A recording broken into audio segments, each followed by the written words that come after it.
dashing through the snow in a one-horse open sleigh. Through the fields we go, laughing all the way. Ha ha ha!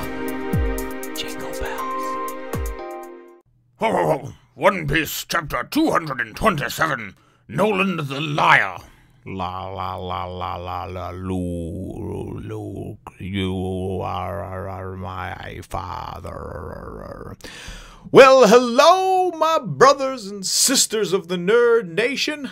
I, as always, am Jim, here to bring you another review on the awesome, adventurous tale of One Piece. Our last chapter, of course, saw us with the end of Volume 24, with Volume 24 coming to an end, and starting up Volume 25.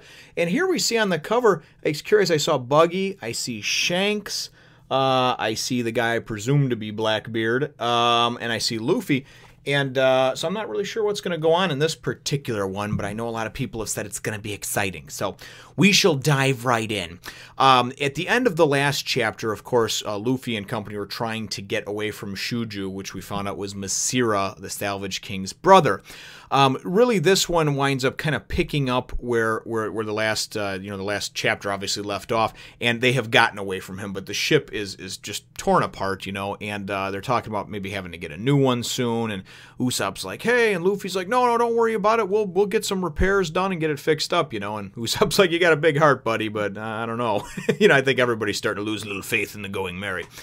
So they wind up going and sailing around, and then you see the map, and they make it around to the eastern side of Jaya. The other thing that's cool, too, and I don't know if this will play in at all, is that they show a, kind of a zoomed out picture of overhead shot of Jaya, and it actually looks like two lizards fighting or looking at each other or something like that. That's what it looks like to me. Two dinosaurs, two lizards, and then like I said, there's this bay in the middle. They're trying to get around to the eastern side of the island to find this fella Mont Blanc Cricket. And so anyway, so they wind up getting to where they're supposed to get to, and as they're sailing up to the location and everything like that, they see what looks like this giant house, this palace, and they're like, oh wow, this guy's supposed to be crazy. He looks like he's loaded, And it's really cool because then they're like, yeah, look again. And as Luffy goes and jumps off of the ship and they dock, you see it from the side. And it's a little house behind it, but it was this huge plywood thing that was, painted and made to look like from a distance, like it was this giant mansion, this huge funland type of thing, So they go and they're going to look around. And, and we get, they're telling Chopper to go and dig, because they wind up finding out very quickly from Robin that what she was told is that this Mont Blanc Cricket, that he had some, what his deal was for Big Dreams is that he was looking for gold. There's supposed to be gold somewhere on this island or what have you. So that's the whole deal with that. And we get, what's his name? Chopper starts digging, because they tell him to dig. Nami, of course, is excited about gold. Usopp's excited about gold, and but there seems like there's nobody home in this area, at least right now, So Luffy's going to check out this guy's house and everything else, but there's nobody there.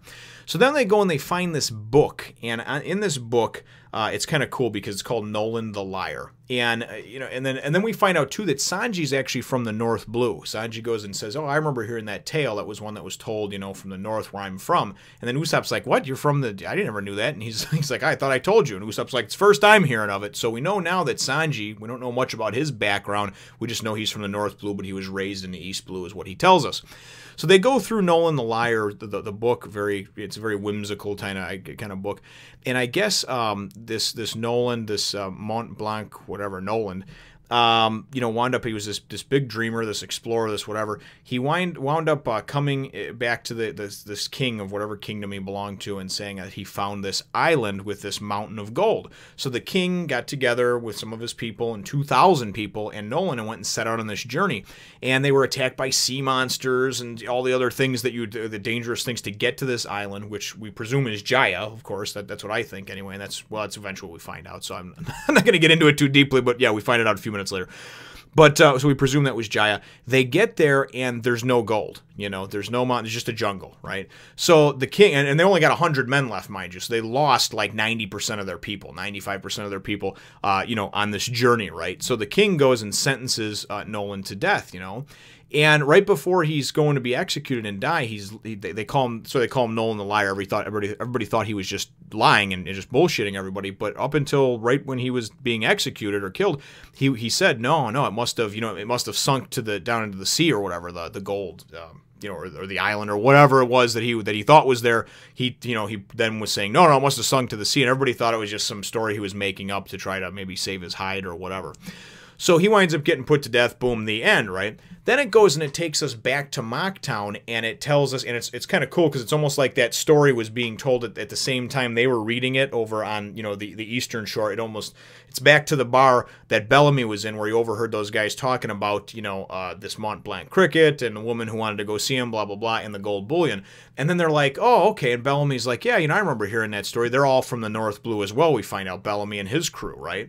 And he's like, that fool it's kind of funny, and that's how we find out that it's Jaya, because he's like, you know what it is, this Mont Blanc cricket, can't even talk now, we'll just call him Cricket, I guess is the last living descendant of Noland the Liar. So that's why he was kind of cast out of the town and everything like that, for his stupidity, for his big dreams, what have you. And his big dreams are basically, I know that there's gold somewhere, my ancestor said it to be true, so I'm going to dedicate my life to finding it. That's kind of what we get from the whole thing. So Bellamy and his guys are kind of laughing, oh, what an idiot, wasting his life on there, there's no go. And his ancestor 400 years later is here trying to find and dig up a speck of gold dust, just to prove that his ancestor wasn't a liar, and for the honor of his family and stuff like that. So we're then taken back to what we presume is where this cricket lives, but of course we haven't seen anybody home there. And Luffy goes and goes over by the edge, looks over into the water, and the next thing you know, he's in the water, and they're like, Luffy just jumped in the water. What the hell? Then this guy goes and appears. He comes out of the water in the next panel, and he's this older looking guy, and he's introduced as this Mont Blanc cricket, and he is the last boss of the the last boss of the 8-Man Pirates or something like that, the Monkey Man Pirates. I forget exactly. No, it's gonna bother me though if I don't. I can't see it from the dark over. Mont Blanc cricket, yeah, last boss of the Monkey Mountain Allied Force. There we go. And there is the fella right there. So he goes and he appears out of nowhere, and Sanji's like, whoa, hold on a second, Usopp, jump in and save Luffy. So then Sanji's gonna go toe to toe with this guy, it looks like. But this guy goes and comes, and he's like, oh, what are you doing here? You can't just be on my land or in my area without me, without my permission. You must want my gold. And you can tell he's just kind of crazed, So he starts coming at Sanji and whap, and he's throwing punches and kicks and everything else. He goes and pulls, and Sanji's blocking him and trying to move, And that guy goes and pulls out a gun and poof, and it looks like Sanji got shot, But then we find out a couple panels later after Usopp's like, oh my God, Sanji, And he's like, no, it's fine, he missed, But this guy's coming at him, And then Zoro's like, yeah, you fool, you underestimated him, So next thing you know, boom, the guy goes and collapses and falls to the ground. This crazed, raged old man, of the last boss of the Monkey Mountain Allied Forces or what have you, just goes, poof, falls on the ground. Usopp goes and, he had dived in, he pulls Luffy out, and Luffy, and he's like, what the hell would you jump in the water for? And Luffy's like, I didn't. He's like, I went over because I saw bubbles coming out of the water. Then I went and I saw what looked like a chestnut, and then it turned out the chestnut was actually a guy. He frickin' pulled me in. So we find out that's what happened to Luffy. Then we're taken to inside the house, as the guy had collapsed, because they come over and they ask him, are you okay, mister? Even after he just attacked and tried to kill Sanji. And he's like, oh, cold towel, this and that. So they get him into his little house or whatever, and they're talking amongst themselves, really, and they find out that he must have gotten the bends.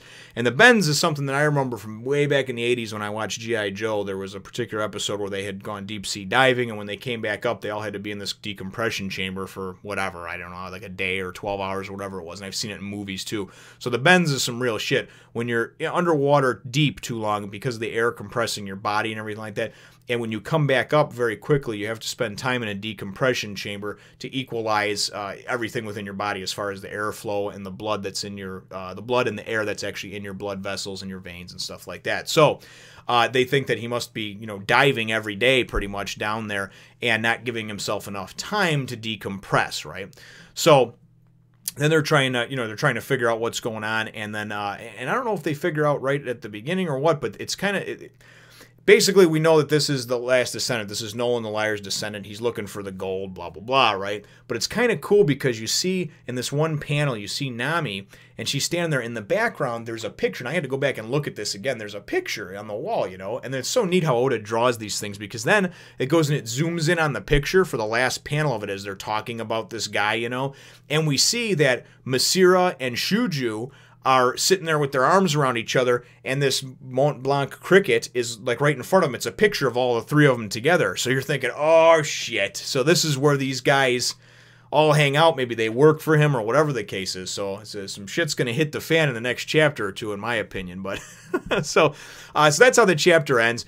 And really, you know, my chapter question is, I've heard a lot of mixed feelings about the stuff with you know, Skypiea and everything else, which I know is what's coming up over here. But certainly things like, you know, buried treasure and, you know, treasure under the sea or up in the sky, which is where I presume it probably, you know, is or what have you, I think is really cool. You know, what are your thoughts on the just kind of this adventurous portion of this tale? You know, I understand that there's other bigger things to come that tie in directly with this and that, and, you know, and the ultimate goal. But really, where we're at right now, I think it's kind of fun. It reminds me of like a treasure island or something like that, you know. So what are your thoughts on that, where we're at in this arc? And, of course, those of you that know where we're going, you know, try not to spoil things for me. But what are your thoughts on, you know, on just kind of this adventure that we're on right now? So remember to leave your answer in the comments down below. Feel free to hit the thumbs up, the like button if you should think that I deserve it, and subscribe if you haven't done so already. We will look forward to catching all of you in the next one, Nation. Oh, and as a matter of fact, it is Merry Christmas Eve as well. So I'm recording these things a little bit in advance, though, so I don't have to, you know, so I can spend some time with my family over the holiday as well. But this one will be released here on Christmas Eve. So a Merry Christmas Eve to all of you, and to all a good night. I hope you get what you want for Christmas, whatever that may be.